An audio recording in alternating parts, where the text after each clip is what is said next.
President-elect Donald Trump has laid out positions toward allies and adversaries that depart sharply from U.S. foreign policy by most of his predecessors from both political parties, embracing Vladimir Putin and other dictators, Viktor Orban, around the world, opposing the war in Ukraine, disavowing U.S. intelligence assessments and career diplomats.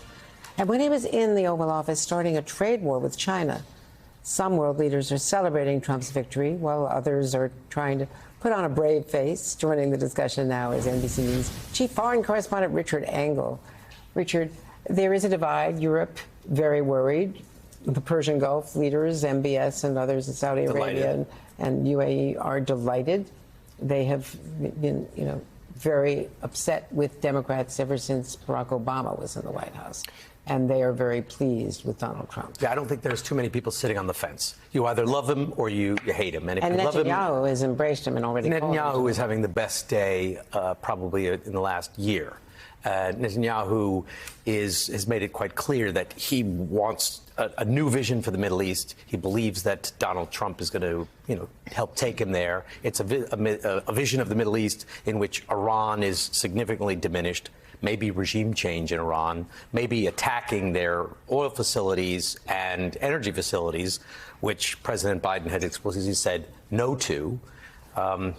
We'll see about a ceasefire in Gaza, but I don't know if you noticed a couple of days ago, Jared Kushner put out a tweet saying he doesn't support a ceasefire, that now is a historic opportunity not to have a ceasefire and go back to the way they were, but to transform the Middle East and enact this new vision of a Middle East with diminished Iran, diminished Hezbollah, diminished Hamas, a new kind of Middle East with the United States, President Trump, and Netanyahu working in lockstep to get there. And Palestinian rights, which the Saudis paid lip service to at first and then more fully embraced, because after the uproar over Gaza and the way Palestinian civilians were treated, they had to, as the price for normalization with Israel.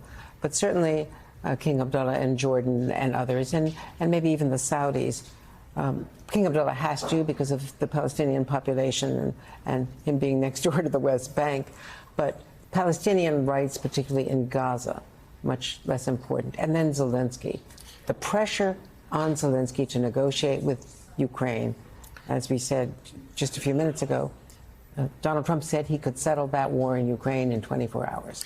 Yeah, I've been speaking to Ukrainians yesterday on Election Day, and then today, the day after. We're now all here trying to figure out what this means, and every country is trying to do the same thing.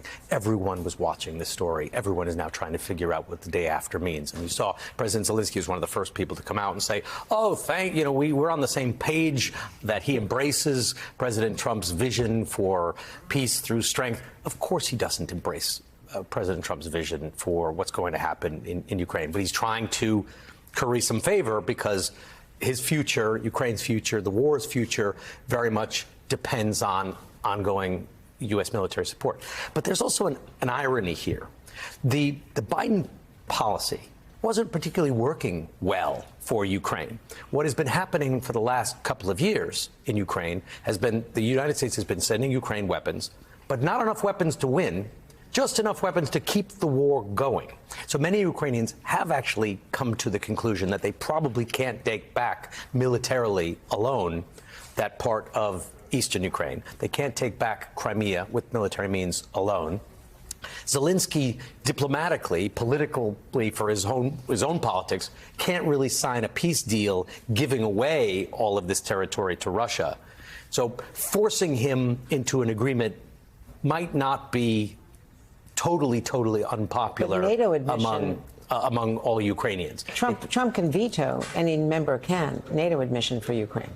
Then there's NATO. Ukraine, where Ukraine was and what Ukraine was hoping to be 2 days ago, is not where Ukraine is right now. Ukraine has to try and figure out, based on what I'm reading the tea leaves, how to live in this new reality where the military funding is going to get cut, where they're going to be forced to the negotiating table. Can they spin this into a positive? Can they say, okay, the war as we were fighting it was costing us a lot of soldiers, costing us a lot of injuries, costing us a lot of money, made us totally dependent on the whims of American politics, which is not necessarily a position that any country wants to be in. Can they spin this into some sort of positive where they have a ceasefire, get an aid package, try and transform their country? But it is not the vision of a victorious Ukraine that has been sold to the Ukrainian people for the last 3 years or so, or sold to NATO. And there's a larger NATO question, right, about whether even Donald Trump, who in his first foreign trip made it clear he wasn't so crazy about the organization. He has pushed it. He considers one of his big strengths that he got the other countries to ante up more.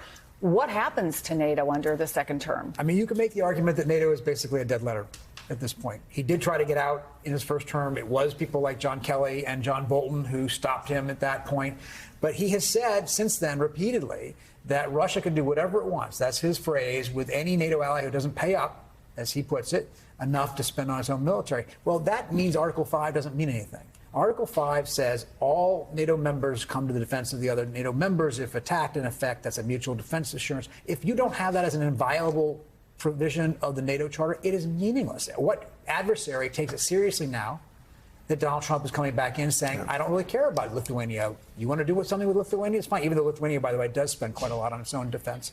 When he was in office, we wrote in our book that he was told that how NATO worked. He says, you mean I have to go to war if Russia attacks Lithuania? Yes, sir, you do. Well, that's crazy, he said. Now, if he doesn't believe in NATO and has made it clear he doesn't believe in NATO, then NATO has a real problem. So what are the consequences of this? So as we're talking, I'm thinking American foreign policy for generations was defined as John F. Kennedy said it in his inaugural address.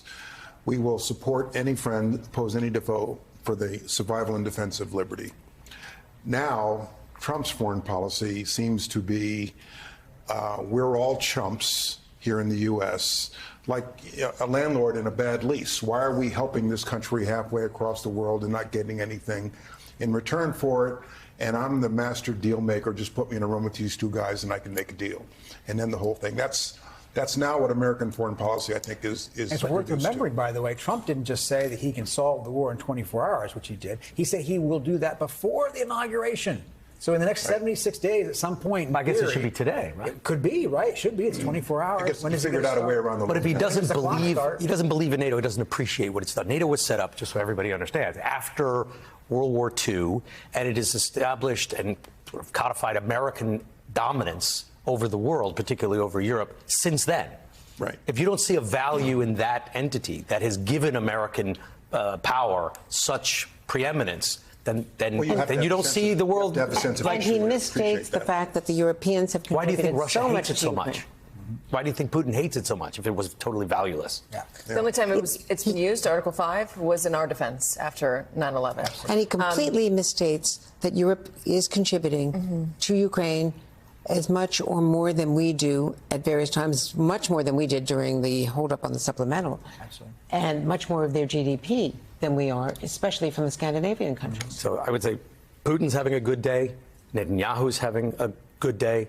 Palestinians in Gaza are not having a good day at all because it doesn't seem like their cause is going to be a priority at all.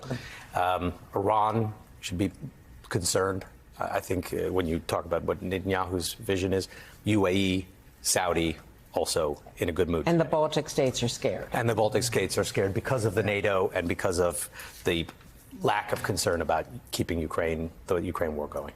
Richard Engel, it's so good to have you here. It's a good chance to be able to say to you face to face how much we appreciate what you do. Well, you know why I'm here? This is the biggest story in the world, bar none. Yep. Yesterday, I spoke to a senior Middle Eastern royal, a prime minister, 2 European officials, a Ukrainian soldier. The only thing they were talking about was this election, and all of them anticipated that Trump was going to win. Seen from the outside, it was pretty obvious. I think I came into this city and in this building, people weren't sure, and maybe he was going to have some improvements, and Harris was going to have some improvements in the last couple of days. But looking from the outside in, when you can sometimes see the forest and not just looking at all the different trees, it seemed pretty obvious. You know, you had a guy who'd survived 2 assassination attempts. He's been doing this for 9 years. He's got a big personality, a charismatic leader. He has a machine behind him. and she came in the last minute, wasn't a particularly strong vice president, wasn't a particularly strong campaigner candidate. It seemed obvious looking from the outside in.